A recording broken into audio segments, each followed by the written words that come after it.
Hello everyone, मैं विनय पांडे और आप देख रहे हैं आपका अपना YouTube channel target botany classes. दोस्तों, इस वीडियो में हम लोग हिंदी भाषा फर्स्ट के क्वेश्चन का प्रैक्टिस करेंगे, ठीक है, जो कि बहुत ही इम्पोर्टेंट है। और ये प्रैक्टिस सेट जो है ना, पेपर फर्स्ट और पेपर सेकंड दोनों लोगों के लिए भाई, क्योंकि पेपर फर्स्ट में भी हिंदी गद्यांश और पद्यांश से क्वेश्चन आते हैं और पेपर सेकंड में भी हिंदी गद्यांश और पद्यांश से क्वेश्चन आते हैं। इसलिए इस प्रैक्टिस सेट को दोनों लोग सॉल्व कर सकते हैं, पेपर फर्स्ट वाले भी और पेपर सेकंड वाले भी। ओके, तो ये दोनों लोगों के लिए भाई इम्पोर्टेंट है। और आपको बता दें कि ये प्रैक्टिस सेट नंबर जो है ना 16 है। इससे पहले हम लोग 15 प्रैक्टिस सेट सॉल्व कर चुके हैं हिंदी के, ठीक है, हिंदी भाषा फर्स्ट के। तो जो लोग अभी तक पिछले प्रैक्टिस सेट को सॉल्व नहीं किए हैं वे लोग जा करके पिछले प्रैक्टिस सेट को सॉल्व करें और उसके बाद फिर आगे का कंटिन्यू करें। कहाँ जाएं भाई? आपके अपने YouTube channel target botany classes के चैनल पर जाएं, वहाँ पर आपको प्लेलिस्ट मिल जाएगा सभी के प्रैक्टिस सेट का, ठीक है। सभी के प्रैक्टिस सेट का मतलब है हिंदी का, संस्कृत का, सीडीपी का, सोशल साइंस का, मैथ का, साइंस का, ठीक है, सबका प्रैक्टिस सेट आपको मिल जाएगा। वहाँ पर जाइए, पहले हिंदी के पिछले 15 प्रैक्टिस सेट को सॉल्व करिए, उसके बाद फिर आगे का कंटिन्यू करिए, ठीक है। और आपको बता दें कि ये जो सीटेट 7 जुलाई 2024 का सीटेट का एग्ज़ाम है ना, उसके लिए बहुत ही इम्पोर्टेंट है भाई। और उसके आगे भी जो सीटेट के एग्ज़ाम होंगे उनके लिए भी इम्पोर्टेंट है, क्योंकि ये भाई इसका कोई एक्सपायरी डेट नहीं है इस प्रैक्टिस सेट का, क्योंकि ये प्रीवियस ईयर क्वेश्चन पेपर है। जो पिछले सीटेट के एग्ज़ामों में पूछे गए क्वेश्चन हैं वही है भाई। और हम लोग in previous year question paper को डिटेल सॉल्यूशन के साथ हम लोग प्रैक्टिस करेंगे, ठीक है। देखिए यहाँ पर लिखा हुआ है इजी टू हार्ड पेपर, ठीक है। हम लोग बहुत इजी क्वेश्चन का प्रैक्टिस कर चुके, अब हम लोग हार्ड क्वेश्चन की तरफ बढ़ रहे हैं। तो चलिए देर ना करते हुए वीडियो को स्टार्ट करते हैं। देखिए पहले आ गया भाई गद्यांश, पढ़ते हैं गद्यांश को। शिक्षा आज दुविधा के अजब दोराहे पर खड़ी है। एक रास्ता चकाचौंध का है, मृग तृष्णा शिक्षार्थी को लोभ लालच देकर अपनी तरफ दौड़ाते रहने को विवश करने को उतारू खड़ी है। बाजार के इन ललचाने वाले रास्तों पर आकर्षण है, चकाचौंध है और सम्मोहित कर देने वाले सपने हैं। दूसरी तरफ शिक्षा का साधना मार्ग है, जो शांति दे सकता है, संतोष दे सकता है और हमारे आत्म तत्व को प्रबल करता है। हमारे आत्म तत्व को प्रबल करता हुआ विमल विवेक दे सकता है। निश्चित ही वह मार्ग श्रेयस्कर है, मगर अपनी ओर आकर्षित करने वाले बाजार का मार्ग प्रयासकर है। इस दोराहे पर खड़ा शिक्षार्थी बाजार को चुन लेता है। लाखों करोड़ों लोग आज इसी रास्ते के लालच में आ गए हैं और शिक्षा के भंवर जाल में फंस गए हैं। बाजार की खुशी यही है कि वह फंसने का एहसास किसी को नहीं होने देता और मनुष्य लगातार फंसता चला जाता है। किसी को यह महसूस नहीं होता है कि वह दलदल में है, बल्कि महसूस वह होता है कि बाजार द्वारा दिए गए पैकेज के कारण वह सुखी है। अब यह अलग बात है कि सच्चा सुख क्या है और सुख का भ्रम क्या है। ज़रूरत विचार करने का है। सवाल यह है कि बाजार विचार करने का भी अवकाश नहीं देता है या कि नहीं, ठीक है। सवाल यह है कि बाजार विचार करने का भी अवकाश देता है या कि नहीं। एक बात और आप लोगों से कहना चाहते हैं कि आप लोग कोशिश करिएगा ना कि पैराग्राफ को एक बार अच्छे से माइंड को कंसंट्रेट करके पढ़िएगा, उसके बाद फिर क्वेश्चन का आंसर देना स्टार्ट करिएगा, ठीक है। नहीं तो देखिए, एक बार पैराग्राफ पढ़ेंगे, फिर क्वेश्चन का आंसर देंगे, फिर पैराग्राफ पढ़ेंगे, फिर क्वेश्चन का आंसर देंगे, ऐसा करेंगे ना आपका टाइम बहुत ज़्यादा लॉस होगा। और अब जो है सीटेट के एग्ज़ाम में टाइम मैनेजमेंट बहुत ही इम्पॉर्टेंट है भाई। अगर टाइम का मैनेजमेंट सही नहीं हुआ तो सारे क्वेश्चन आप नहीं कर पाओगे, टाइम ख़त्म हो जाएगा, टाइम इज ओवर हो जाएगा। ओके, तो ऐसा मत करिएगा, आप लोग कोशिश करिएगा कि एक बार में ही आपका काम चल जाए। और नहीं चल रहा है तो भाई पढ़ना तो पड़ेगा ही, आपको पास होना है, आपको अच्छे नंबर लाना है तो पढ़ना पड़ेगा। लेकिन यही है कि टाइम का ड्यूरेशन जो है धीरे धीरे कम हो जाएगा, आपका टाइम का मैनेजमेंट सही नहीं हो पाएगा। इसलिए हम कह रहे हैं कि आप लोग कोशिश करिएगा कि पैराग्राफ को एक बार अच्छे से पढ़ लीजिएगा और अपने माइंड में सेट कर लीजिएगा और धड़ाधड़ क्वेश्चन के जवाब देते हुए जाइएगा, ठीक है। तो चलिए, अगर नहीं हो पा रहा है भाई, अगर एक बार पैराग्राफ पढ़ने से समझ में नहीं आ रहा है तो दोबारा पढ़ सकते हैं आप। ऐसी बात नहीं है कि अब दोबारा पढ़ नहीं सकते, पढ़ सकते हैं, लेकिन उसमें क्या है, टाइम लॉस होगा। तो कोशिश करिएगा, और नहीं होगा तो फिर से पढ़ लीजिएगा भाई, कोई दिक्कत नहीं है, ठीक है। तो देखिए, हम लोग जवाब देते हैं।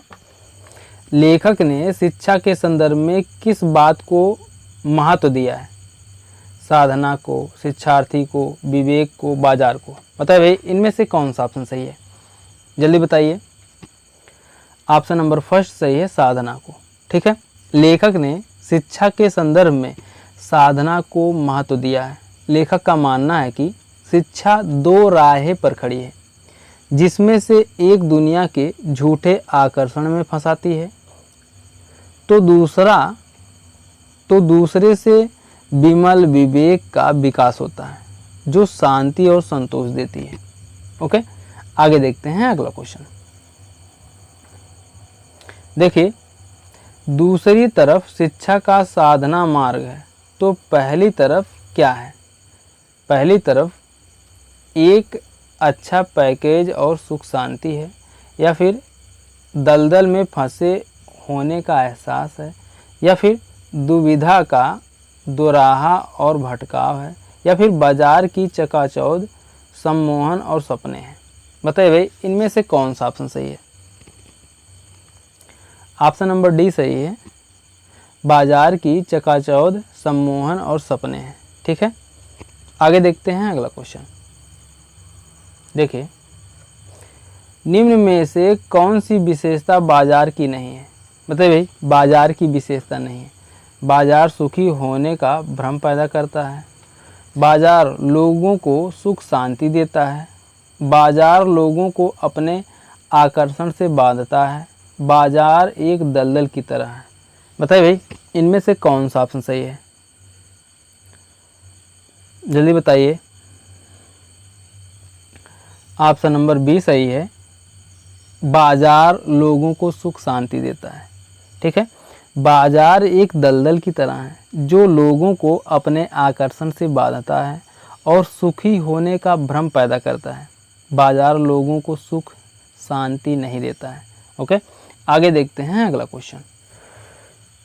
देखिए, अगला क्वेश्चन है, गद्यांश के अनुसार लोग बाजार को चुनते हैं क्योंकि लोगों के पास धन संपत्ति की कमी है, या फिर लोग बाजार से प्रेम करते हैं, या फिर सभी लोग लालची हैं, या फिर बाजार में आकर्षण है। बताइए भाई, इनमें से कौन सा ऑप्शन सही है?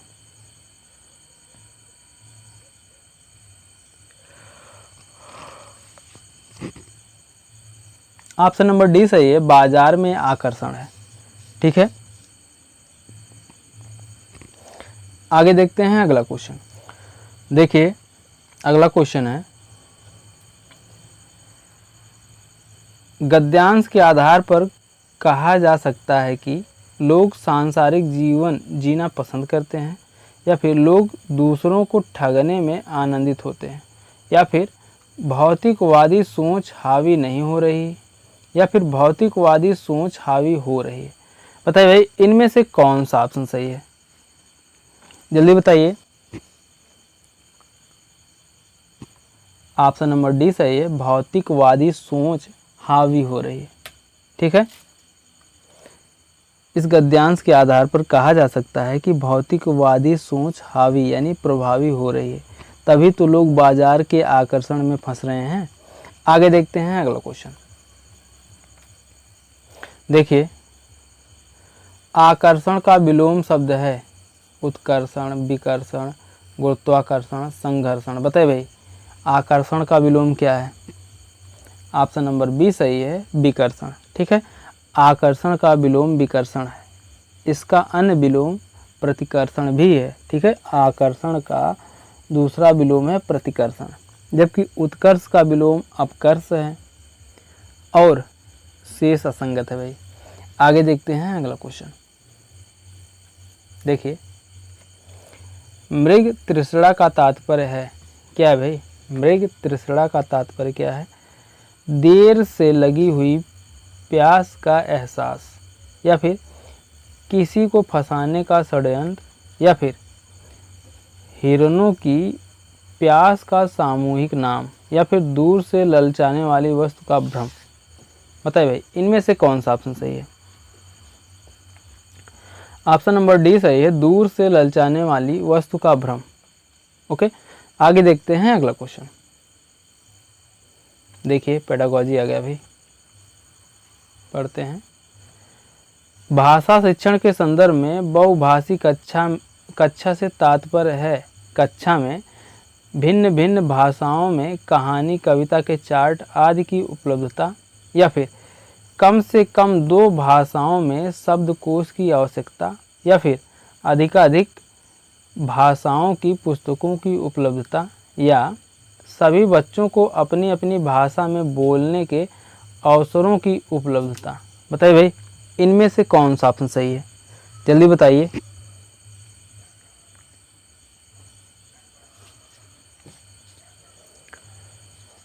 ऑप्शन नंबर डी सही है, सभी बच्चों को अपनी अपनी भाषा में बोलने के अवसरों की उपलब्धता। ओके, भाषा शिक्षण के संदर्भ में बहुभाषी कक्षा से तात्पर्य कक्षा में सभी बच्चों को अपनी अपनी भाषा में बोलने के अवसरों की उपलब्धता। भाई क्या ही बताएं। आगे देखते हैं। देखिए, व्याकरण के ज्ञान का मुख्य उद्देश्य है क्या? भाई व्याकरण के ज्ञान का मुख्य उद्देश्य क्या है?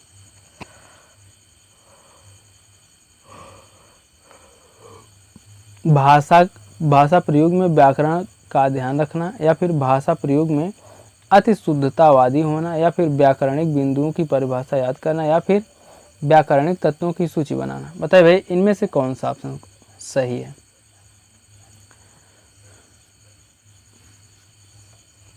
ऑप्शन नंबर फर्स्ट सही है, भाषा प्रयोग में व्याकरण का ध्यान रखना। ठीक है, व्याकरण के ज्ञान का मुख्य उद्देश्य भाषा प्रयोग में व्याकरण का ध्यान रखना है। व्याकरण का कार्य भाषा को दोष मुक्त बनाना है। व्याकरण के प्रयोग से भाषा अधिकतम शुद्धता की ओर अग्रसर होती है। ओके, आगे देखते हैं अगला क्वेश्चन। देखिए, अनुस्वार एवं अनुनासिक का प्रयोग करने संबंधी त्रुटियों को दूर किया जा सकता है। कैसे दूर किया जा सकता है भाई? छपी सामग्री से समृद्ध वातावरण देकर, या फिर अनुस्वार वाले शब्दों की सूची बनवाकर, या स्वयं सही उच्चारण का आदर्श प्रस्तुत कर, या फिर अनुनासिक के नियम बताकर। बताइए भाई इनमें से कौन सा ऑप्शन सही है, जल्दी बताइए। ऑप्शन नंबर सी सही है, अनुस्वार एवं अनुनासिक का प्रयोग करने से संबंधित त्रुटियों को स्वयं सही उच्चारण का आदर्श प्रस्तुत करके दूर किया जा सकता है, क्योंकि भाषा अर्जित कौशल जिसे अनुकरण द्वारा सीखा जा सकता है। ओके, आगे देखते हैं अगला क्वेश्चन। देखिए, शैक्षिक प्रक्रियाओं के मूल्यांकन के संदर्भ में आप किस कथन से सहमति प्रकट करेंगे? बताइए भाई, किस कथन से सहमति प्रकट करेंगे? कक्षा 8 तक विद्यार्थियों को फेल ना किया जाने की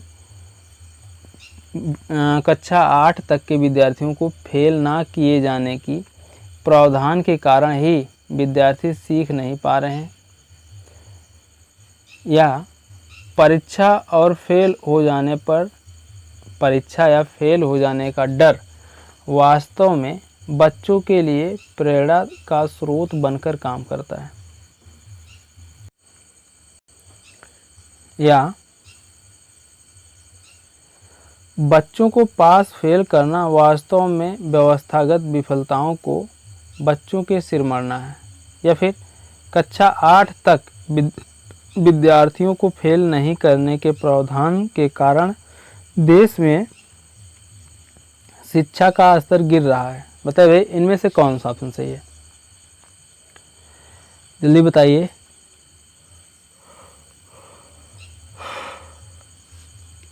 ऑप्शन नंबर सी सही है। बच्चों को पास फेल करना वास्तव में व्यवस्थागत विफलताओं को बच्चों के सिर मरना है। ओके, आगे देखते हैं अगला क्वेश्चन। देखिए, उच्च प्राथमिक स्तर पर लेखन क्षमता का आकलन करते समय आप किस बिंदु को सर्वाधिक महत्व देंगे? बताइए भाई, किस बिंदु को सर्वाधिक महत्व देंगे? मिश्रित वाक्य संरचना, विचारों की मौलिकता, वर्तनीगत शुद्धता, या फिर तत्सम शब्दावली? बताइए भाई, कौन सा ऑप्शन सही है?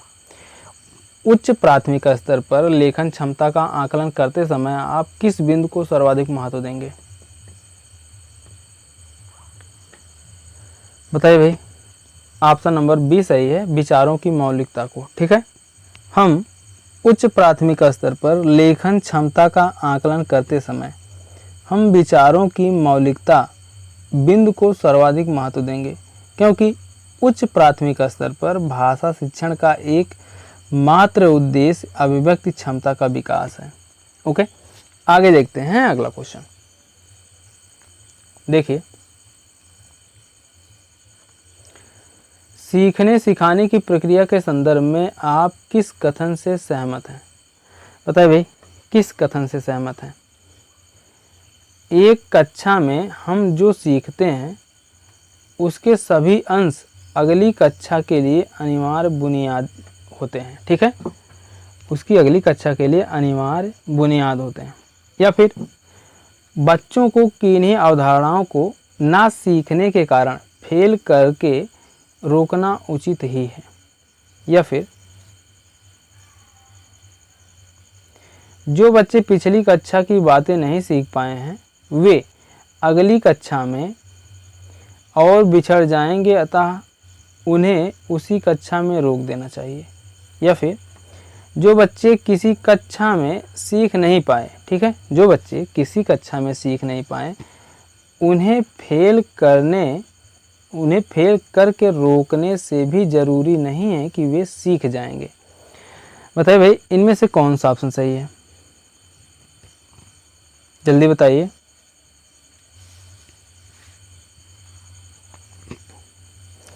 ऑप्शन नंबर फर्स्ट सही है। एक कक्षा में हम जो सीखते हैं उसके सभी अंश अगली कक्षा के लिए अनिवार्य बुनियाद होते हैं। ठीक है, सीखने सिखाने की प्रक्रिया के संदर्भ में कथन एक कक्षा में हम जो सीखते हैं उनके सभी अंश अगली कक्षा के लिए अनिवार्य बुनियाद होते हैं।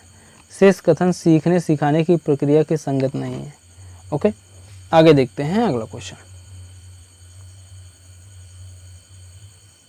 देखिए, कक्षा 8 के लिए पाठ्य पुस्तक का निर्माण करते समय महत्वपूर्ण है। क्या महत्वपूर्ण भाई? प्रसिद्ध लेखक की रचनाएं, विधागत विविधता होना, पाठों की संख्या सीमित होना, या फिर सभी व्याकरणिक तत्वों का समावेश है। बताइए भाई, इनमें से कौन सा ऑप्शन सही है? 44, क्वेश्चन नंबर 44 का ऑप्शन नंबर बी सही है, विधागत विविधता होना। ठीक है। कक्षा 8 के लिए पाठ्य पुस्तक का निर्माण करते समय विधागत विविधता होना सर्वाधिक महत्वपूर्ण है। इससे पुस्तक की रोचकता बनी रहती है तथा अधिगम प्रक्रिया अधिक प्रभावी होती है। ओके, आगे देखते हैं अगला क्वेश्चन। देखिए,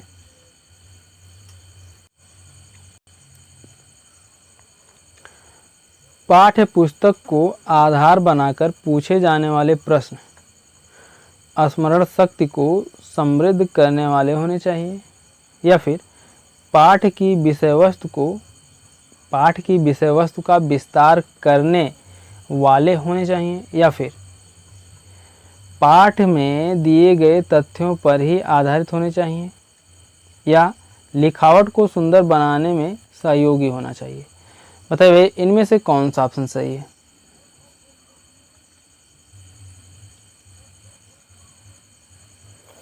जल्दी बताइए। ऑप्शन नंबर सी सही है, पाठ में दिए गए तथ्यों पर ही आधारित होने चाहिए। ओके, आगे देखते हैं अगला क्वेश्चन। देखिए, संदर्भ के अनुसार शब्दों के उपयुक्त चयन संबंधी त्रुटियों को दूर करने के लिए सर्वाधिक कारगर तरीका क्या है?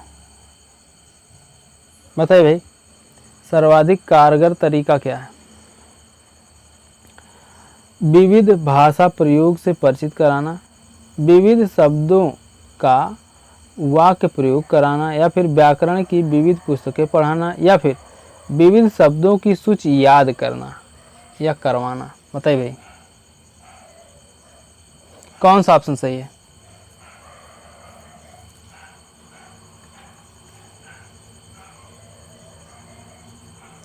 ऑप्शन नंबर बी सही है, विविध शब्दों का वाक्य प्रयोग करवाना।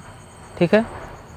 इस संदर्भ के अनुसार शब्दों के उपयुक्त चयन संबंधी त्रुटियों को दूर करने के लिए सर्वाधिक कारगर तरीका विविध शब्दों का वाक्य प्रयोग करवाना है। ठीक है, और शेष कम कारगर तरीके हैं भाई। आगे देखते हैं अगला क्वेश्चन। देखिए, श्यामा केवल उन्हीं प्रश्नों के उत्तर लिखती है जो उसने याद किए होते हैं। इसका कारण हो सकता है, क्या हो सकता है भाई? बताइए। उसकी कक्षा में सब ऐसा ही करते हैं, या फिर उसकी विचार प्रक्रिया अव्यवस्थित है, या फिर उसकी स्मरण शक्ति बहुत तेज है, या फिर उसमें कल्पनाशीलता जैसे गुण का अभाव है। बताइए भाई इनमें से कौन सा ऑप्शन सही है?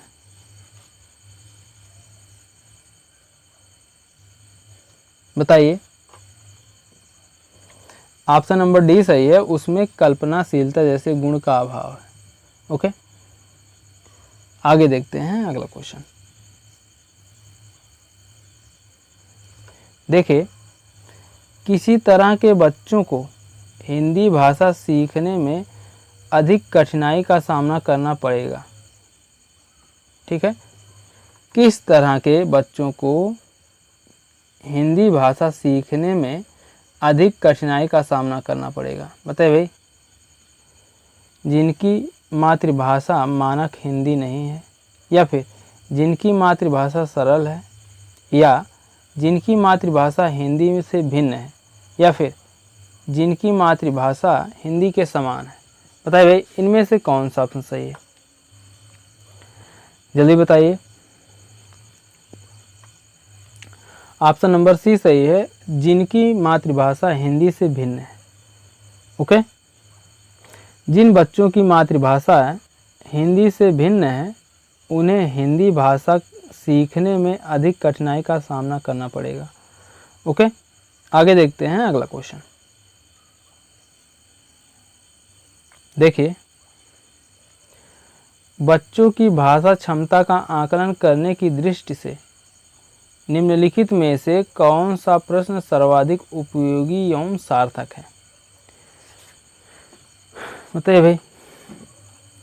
नीचे दिए गए शब्दों को पढ़कर सुनाइए जंगल धरती, या फिर नीचे लिखे वाक्य को पढ़कर सुनाइए मुझे कहानी सुनना अच्छा लगता है, या फिर नीचे दिए गए शब्दों के वचन बदलिए तितली चूहा। फेरे वाली की आवाज़ सुनिए और किसी एक कक्षा में अभिनय करके दिखाइए। ठीक है, फेरी वाले की आवाज़ सुनिए और किसी एक कक्षा में अभिनय करके दिखाइए। ओके, बताइए भाई कौन सा ऑप्शन सही हो सकता है? ऑप्शन नंबर डी ही सही है भाई। बच्चों की भाषा क्षमता का आकलन करने की दृष्टि से दिए गए विकल्पों में से सर्वाधिक उपयोगी एवं सार्थक है कि उन्हें कहा जाए फेरी वालों की आवाज़ें सुनिए और किसी एक का कक्षा में अभिनय करके दिखाइए। ओके, आगे देखते हैं अगला क्वेश्चन। देखिए, सभी भाषाई कुशलताएं हैं एक दूसरे से संबंध, एक दूसरे से बढ़कर, एक दूसरे से अलग या फिर एक दूसरे को प्रभावित नहीं करते। बताइए भाई इनमें से कौन सा ऑप्शन सही है? क्वेश्चन नंबर 50 है। बताइए भाई ऑप्शन नंबर फर्स्ट ही सही भाई, एक दूसरे से संबंध है। ठीक है, सभी भाषाई कुशलताएं एक दूसरे से संबंध है। आगे देखते हैं अगला क्वेश्चन, थोड़ा सा जान लीजिए भाई इसके बारे में। सभी भाषाई कुशलताएं, ठीक है, सभी भाषाई कुशलताएं एक दूसरे से सहसंबंध है। भाषाई कौशल का या कुशलताओं से आशय सुनना, बोलना, पढ़ना, लिखना, ये प्रत्येक कौशल एक दूसरे से संबद्ध है। ओके, आगे देखते हैं अगला क्वेश्चन। देखिए, भाषा का प्रमुख प्रकार है क्या भाई? भाषा का प्रमुख प्रकार है लेखन दक्षता, भाषण देना, प्रतिवेदन लेखन या फिर संप्रेषण करना। बताइए भाई इनमें से कौन सा ऑप्शन सही है? भाषा का प्रमुख प्रकार है क्या भाई? संप्रेषण करना। ठीक है, ऑप्शन नंबर डी सही है। भाषा का प्रमुख प्रकार है संप्रेषण करना है। विचार विनिमय भाषा प्रमुख गुण है। ठीक है, विचार विनिमय भाषा का प्रमुख गुण है जो विशेष भाषाई कौशल है।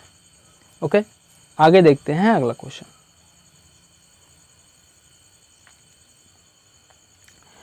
पाठ्य पुस्तक का नया पाठ आरंभ करने से पहले अध्यापक के लिए आवश्यक है कि वह पाठ से मिलने वाली सीख के बारे में बताएं या फिर पाठ के मूल भाव पर बातचीत करें, या पाठ के कठिन शब्दों को श्यामपट्ट पर लिखकर उनका अर्थ बताएं, या फिर पाठ के रचनात्मक या रचनाकार का परिचय लिखवाएं।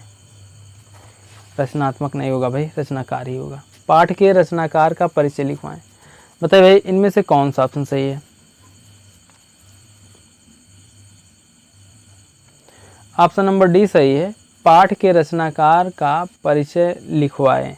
ठीक, पाठ्य पुस्तक का नया पाठ आरंभ करने से पहले अध्यापक के लिए आवश्यक है कि वह पाठ के मूल भाव पर बातचीत करे। इससे बच्चे का मस्तिष्क उसी दिशा में सोचने को तैयार हो जाता है।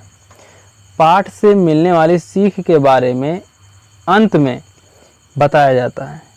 कठिन शब्दों का निवारण पाठ के दौरान किया जाता है।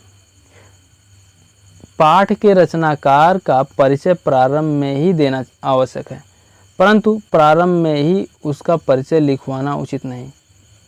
ओके, आगे देखते हैं अगला क्वेश्चन। देखिए भाई पद्यांश आ गया, गद्यांश ही है भाई ये भी। चलिए कोई बात नहीं, हम लोगों को प्रैक्टिस करना है। ठीक है, देखिए, मेरे मकान के आगे चौराहे पर ढाबे के आगे फुटपाथ पर खाना खाने वाले लोग बैठते हैं। रिक्शे वाले, मजदूर, फेरी वाले, कबाड़ी वाले, आना जाना लगा ही रहता है। ठीक है। लोग कहते हैं आपको बुरा नहीं लगता। लोग सड़क पर गंदा फैला रहे हैं और आप इन्हें बर्दाश्त कर रहे हैं। इनके कारण मोहल्ले, ठीक है, इनके कारण पूरे मोहल्ले की आबो हवा खराब हो रही है। मैं उनकी बात को हल्के में ही लेता हूँ। मुझे पता है कि यहाँ जो लोग जुटते हैं वे गरीब लोग होते हैं। अपने काम धाम के बीच रोटी खाने चले आते हैं और खाकर चले जाते हैं।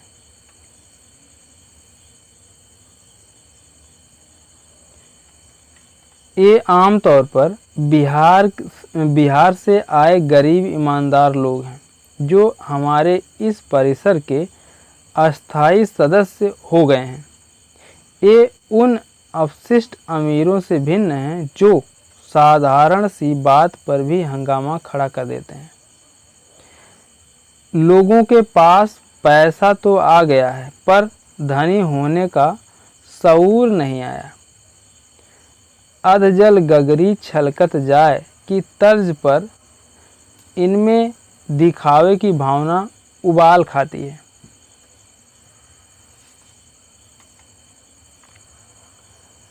असल में यह ढाबा हमें भी अपने माहौल से जोड़ता है। मैं लेखक हूँ तो क्या हुआ, गांव के एक सामान्य घर से आया हुआ व्यक्ति हूँ। बचपन में गांव घरों की गरीबी देखी है और भोगी भी है।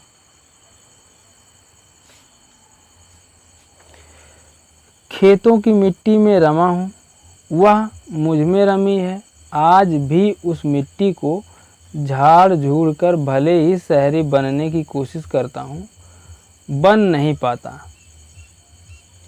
वह मिट्टी बाहर से चाहे ना दिखाई दे, अपनी महक और रसमयता से वह मेरे भीतर बसी हुई है।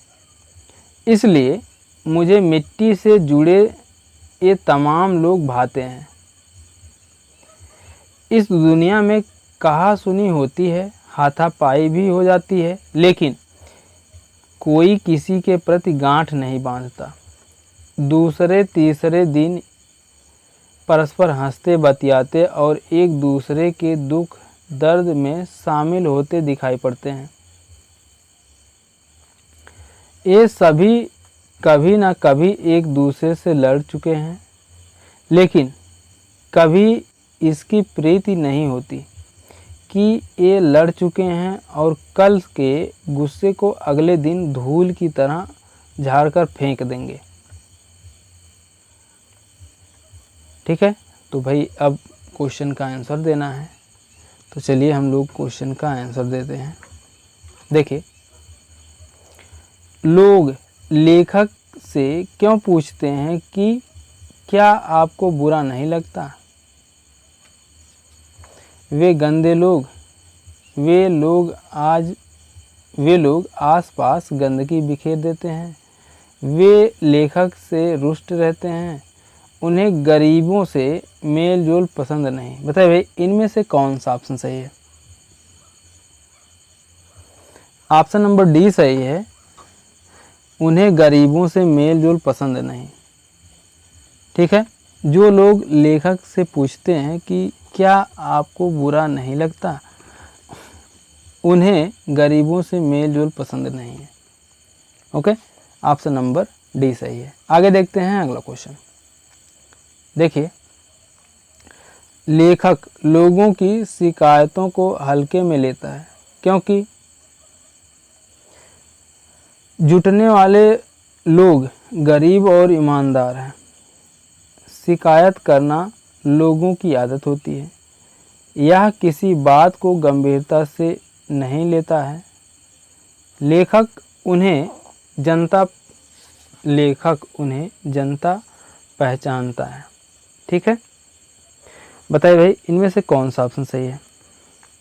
ऑप्शन नंबर फर्स्ट सही है, जुटने वाले लोग गरीब और ईमानदार हैं। ओके, आगे देखते हैं अगला क्वेश्चन।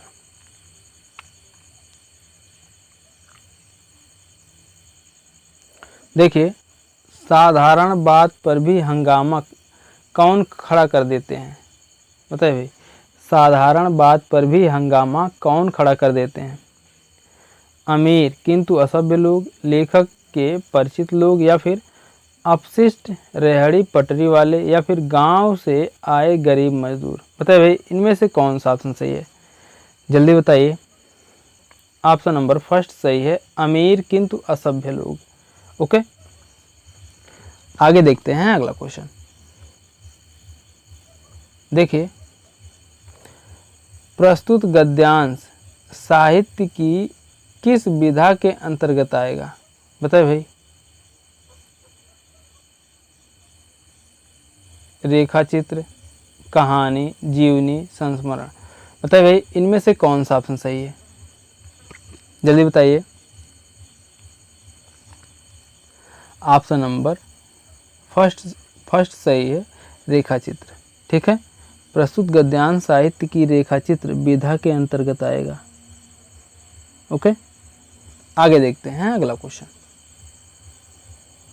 देखिए, गांठ बांधना का अर्थ है क्रोध करना, गांठ बांधना, संभाल कर रखना, मन में रखना। बताइए भाई, इनमें से कौन सा ऑप्शन सही है?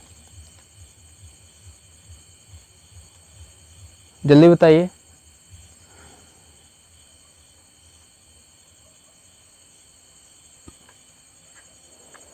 ऑप्शन नंबर डी सही है। ठीक है, गांठ बांधना का अर्थ है मन में रखना। शेष असंगत शब्द हैं भाई। आगे देखते हैं अगला क्वेश्चन। देखिए, इस दुनिया में कहाँ सुनी होती है? इस दुनिया में कहाँ सुनी होती है? डॉट डॉट डॉट इस दुनिया का संकेत है। क्या संकेत है भाई? बताइए। अमीर किंतु अपशिष्ट लोग, गांव से शहर आ बसे गरीब, या फिर शहर से गांव आ बसे मजदूरों की दुनिया, या लेखक को उकसाने वाला पड़ोस? बताइए भाई, इनमें से कौन सा ऑप्शन सही है? जल्दी बताइए। ऑप्शन नंबर बी सही है, गांव से शहर आ बसे गरीब। ठीक है, गांव से शहर आ बसे गरीब। ओके, आगे देखते हैं अगला क्वेश्चन।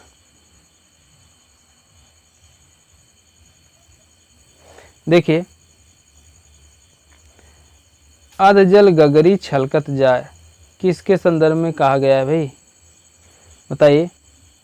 अमीर बन गए असभ्य लोगों के लिए। ठीक है, अमीर बन गए असभ्य लोगों के लिए, या फिर गांव से शहर आकर कमाई करने वाले के लिए, या फिर लेखक जैसे प्रबुद्धों के लिए, या अनपढ़ ग्रामीणों के लिए? ठीक है, तो बताइए भाई, इनमें से कौन सा ऑप्शन सही है?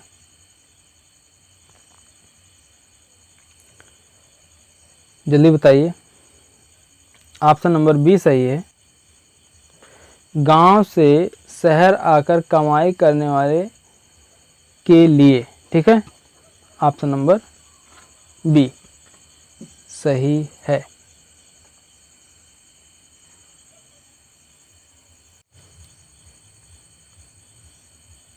देखिए, क्वेश्चन है, अधजल गगरी छलकत जाए किसके संदर्भ में कहा गया है भाई? अमीर बन गए असभ्य लोगों के लिए, या फिर गांव से शहर आकर कमाई करने वालों के लिए, या फिर लेखक जैसे प्रबुद्धों के लिए, या फिर अनपढ़ ग्रामीणों के लिए? बताइए भाई, इनमें से कौन सा ऑप्शन सही है? ऑप्शन नंबर फर्स्ट सही है, अमीर बन गए असभ्य लोगों के लिए। ठीक है, आगे देखते हैं अगला क्वेश्चन। देखिए, धूल की तरह झाड़ कर फेंक देना का आशय है सफाई से रहना, दूसरों को दे देना। ठीक है, दूसरे को दे देना या फिर दूसरों को दे देना, या फिर छोटों की उपेक्षा करना, या पूरी तरह भुला देना। बताइए भाई इनमें से कौन सा ऑप्शन सही है? ऑप्शन नंबर डी सही है, पूरी तरह भुला देना। ओके, तो दोस्तों ये तो थे हिंदी के महत्वपूर्ण प्रैक्टिस सेट। और आप लोग कमेंट करके बताइए कि आप लोग 30 क्वेश्चन में से कितने क्वेश्चन सही किए हैं। ठीक है, और मिलते हैं नेक्स्ट वीडियो में। तब तक के लिए जय हिंद, जय भारत, वंदे मातरम।